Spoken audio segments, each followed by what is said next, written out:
martini. We always like to throw in the Paturo martini. But that's why it's so important, because I look around the room here, I don't see any professional journalists. I don't mean that in a bad sense. I mean somebody from Chronicle, somebody from Examiner, AP, Reuters, all the bureaus here in town, etc. They're not here. They work through different organizations, hopefully. And at least they've come down on the right side on this issue. But you folks represent a new and important constituency here for free speech, for the freedom of the press, for the First Amendment, for tolerating the peaceable assembly and dissent in the city and county of San Francisco in this terribly important moment in which the battleground is the UN, it's Iraq, it's Washington, etc. That's what this is all about. You folks represent the streets and the grassroots. Normally, in these press issues, the organizations that I belong to send out a memo or send out an alert. The last time I was on a mission to Korea, just before 9/11, it was for IPI and WAN, Inter-American Press Institute, World Association of Newspapers, to try to get 3 publishers out of jail in Korea. These are 3 daily publishers, the 3 biggest dailies in Seoul, Korea. And interesting enough, they were conservative papers. They were not my politics, but they were 3 publishers in jail. So our mission went in, we went down to the jail, and here came the 3 publishers out in their prison uniforms. This would be in the U.S. like putting the publisher of the New York Times, the publisher of Gannett, and the head guy of AP in jail on display.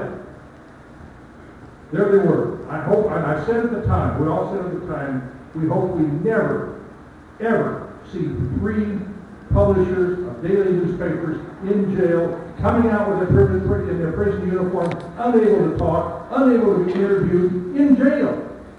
Well, we helped get them out as things rolled on. Bingo, 9/11, literally within days later, and of course, the world changed right then and there. So I asked Josh tonight, when I met him for the first time, what is he wearing in prison? He's wearing a prison uniform, jumpsuit, right? But it is a prison uniform. You're not in your street clothes, and so forth. He's in a prison uniform. If the 2 Chronicle reporters go to jail, they will be in prison uniform. So suddenly, after just a short period of time, after I saw these 3 daily publishers in jail in Korea, I will see, I'll come over and visit Josh. I'll have a bread for you. Josh in jail and 2 Chronicle publishers, I hope not. And it is in a sense worse than 3 publishers in jail in Korea. Because Josh represents the underbelly, the independents, the freelance photographer, the guy on the streets, the guy who's out there in the demonstrations with the FBI and everybody else out there with their cameras. They're probably jealous that he got the footage and they didn't just did it. That's the point.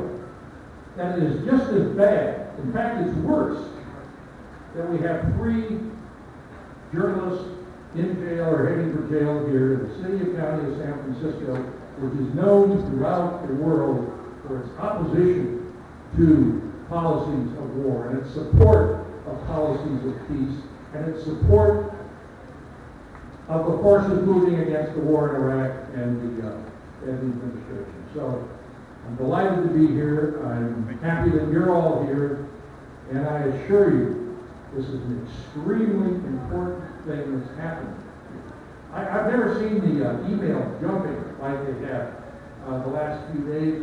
I spent half an hour just sending the emails around. I have a bunch of lists and so forth. It was kind of fun because I knew that it was helpful.